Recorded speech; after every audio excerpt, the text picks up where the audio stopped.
Welcome everyone to the Prem Show. I'm your host, Jason Gore, and this week has been another jaw-dropping lineup of games, with managers starting to find tactical balance and big signings now making their impacts. So let's dive into this week of the Premier League. First game was Chelsea versus West Ham, and it was an absolute demolition as Chelsea ran riot and won 5-1. However, West Ham opened the scoring with a Paqueta belter inside the first 10 minutes. However, the Brazilian flair of Pedro and young talent Estevao unravelled West Ham, who are not having a good time at the moment. West Ham seem like they can't deal with corners, conceding 5 goals in aerial battles in 2 games.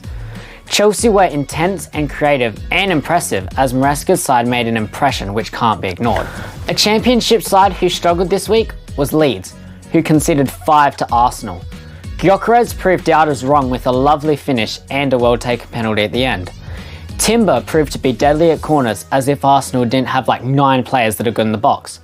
Dowman looks like an exciting prospect, but Arsenal seemed really free-flowing. This is a step in the right direction, but their test is at Anfield where they have to break down a world-class defence. Brentford had a better second match than the first as they grabbed their first victory over Aston Villa, with debut Ratara scoring the only goal. Damsgaard had a belter disallowed due to a foul in the box, but it was a more positive match for Brentford. Villa, however, have had a slow campaign thus far, so hopefully next week they can pick themselves back up and get a win. Brentford had a better second match than the first as they grabbed their first victory over Aston Villa, with debut Ratara scoring the only goal. Damsgaard had a belter disallowed due to a foul in the box, but it was a more positive match for Brentford. Villa, however, have had a slow campaign thus far, so hopefully next week they can pick themselves back up and get a win. Palace versus Nottingham was always set to be a dramatic show given the European drama between the two. Sarr opened the scoring with a perfect cross by Muniz.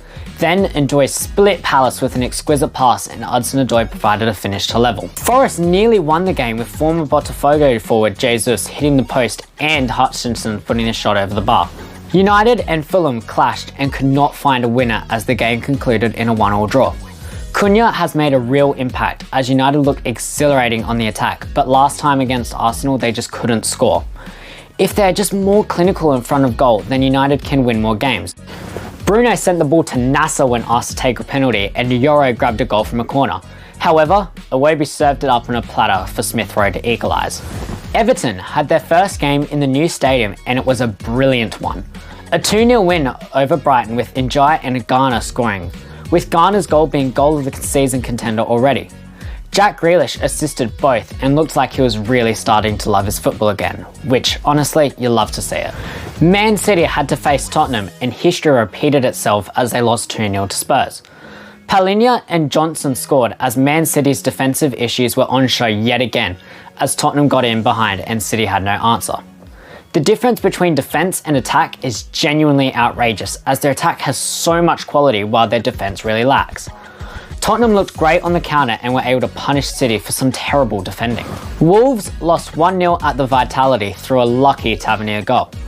Bournemouth looked so threatening and dominant on the attack but are struggling to recapture the defensive solidity that they had last year. Wolves, however, looked unimpressive. The only reason it stayed 1-0 was because Salah was making incredible saves. They need to find cohesion and honestly, I think Cunha really dictated the way Wolves moved forward and they're really missing that. Burnley picked up the first 3 points of their campaign by beating fellow promoted side Sunderland. Sunderland were the first team to create chances and press Burnley but just couldn't find the back of the net. Burnley started to make their mark on the game and had Anthony and Cullen combine for both goals as Burnley walked away 2-0 victors. Finally, and probably the main game of this match week, is Liverpool versus Newcastle, or as some have called it, the Isaac Derby. And what a game it was, with Gravenberch and Ekitike scoring in the first half to give the Reds a 2-0 goal lead. A 10-man Newcastle after Gordon's foul left Newcastle really struggling. But with great heart and character, they equalised and nearly got a point, until 16-year-old Rio Nugumura grabbed the winner and sealed the Isaac Derby. And that is it from me. I hope you enjoyed. I'll be back next week to talk about the next lot of fixtures. But how do you think those fixtures are going to go? Let me know in the comments. And if you like what you saw, hit that subscribe button. It really helps me out. goodbye from me.